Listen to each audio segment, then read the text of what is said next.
Hoje para falar das posições do governo brasileiro em relação a esses últimos passos dados em relação à crise, ao conflito envolvendo Rússia e Ucrânia. Posição brasileira foi anunciada por meio de uma nota da Embaixada do Brasil em Moscou, mas isso para os brasileiros que lá estão. O Itamaraty já se manifestou depois desses fatos entre ontem e hoje? Orengo, bom dia. Muito bom dia, Sheila. Megali, bom dia a todos. Ainda não, viu, Sheila? E é um dia de avaliações e reavaliações. É um dia realmente de reuniões aqui em Brasília para avaliar e reavaliar a posição brasileira, que por enquanto continua sendo a anterior ao ataque da Rússia, que é de neutralidade e de um chamamento pela paz, pela negociação, pela diplomacia.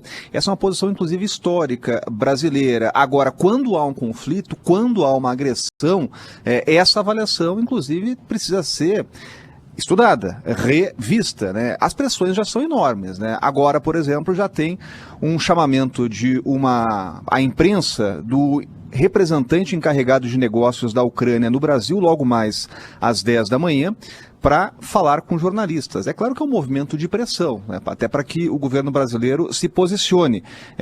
Agora, a posição brasileira permanece a mesma. Inclusive, o que se espera hoje é um pronunciamento do Itamaraty, do presidente, sobre a novidade agora na Rússia, né? A preocupação inicial da Embaixada do Brasil ou do Itamaraty é de atenção aos brasileiros, né? Seguindo e orientando que sigam as orientações lá do governo da Ucrânia, permaneçam em casa. O Itamaraty, no caso a Embaixada lá na Ucrânia, faz inclusive um formulário para verificar os brasileiros que estão lá.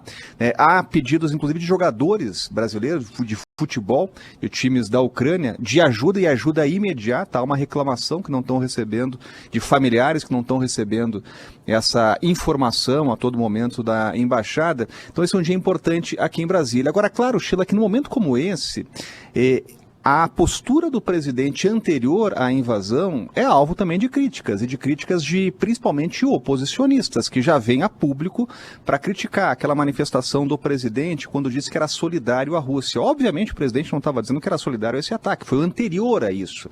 Agora, politicamente, isso coloca o presidente numa posição aí, claro, de constrangimento, né? Então o que se espera é que o presidente também se manifeste hoje sobre essa questão, né? O simples fato de o presidente relacionar a ida dele e a Rússia e há uma solução pacífica, naquela oportunidade, há uma suposta retirada de tropas da fronteira, também coloca ali o presidente numa posição de constrangimento, né? Até porque a gente viu o cenário mudando completamente. Então, hoje é um dia de avaliações aqui no Itamaraty. O que se espera é um comunicado, é uma posição brasileira desses ataques. A Embaixada da Ucrânia aqui em Brasília já se manifestou dizendo que foi alvo de um ataque, de um ato de guerra. Foi assim como foi a manifestação da Embaixada da Ucrânia aqui na capital federal, viu, Sheila? Ô, Orengo, eu vou te interromper. Aliás, interromper não porque o Orengo já terminou o raciocínio, mas eu tenho mais uma perguntinha.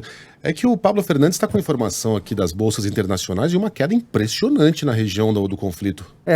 Bom dia, Megali, bom dia, Sheila, bom dia, Carla, mais uma vez. Pois isso mostra que nem as principais elites aqui, como a gente está comentando com o Ivan Brandão, apoiam essa invasão russa à Ucrânia. O principal índice da bolsa russa agora, o MOEX, está caindo 30%. As ações da Gazprom, que é a principal companhia de gás da Rússia, aí, que fornece gás para toda a Europa praticamente, caindo mais de 40% agora.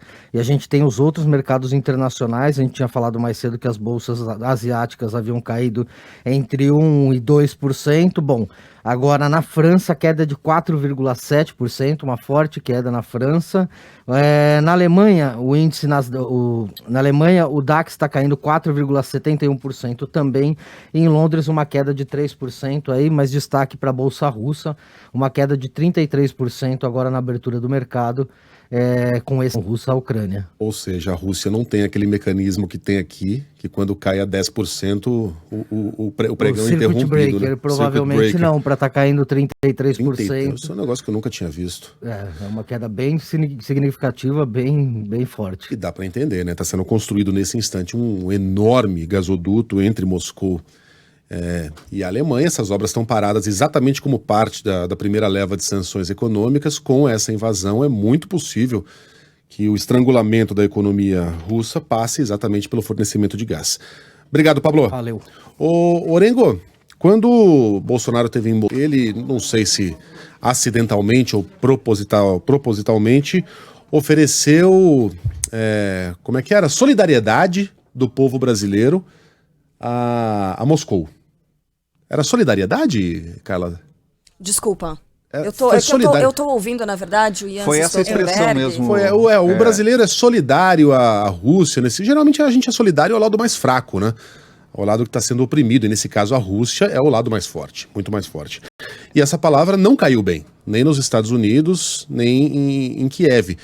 É só uma palavra, mas curso de um chefe de Estado. Isso gerou uma preocupação no Itamaraty também, Orego?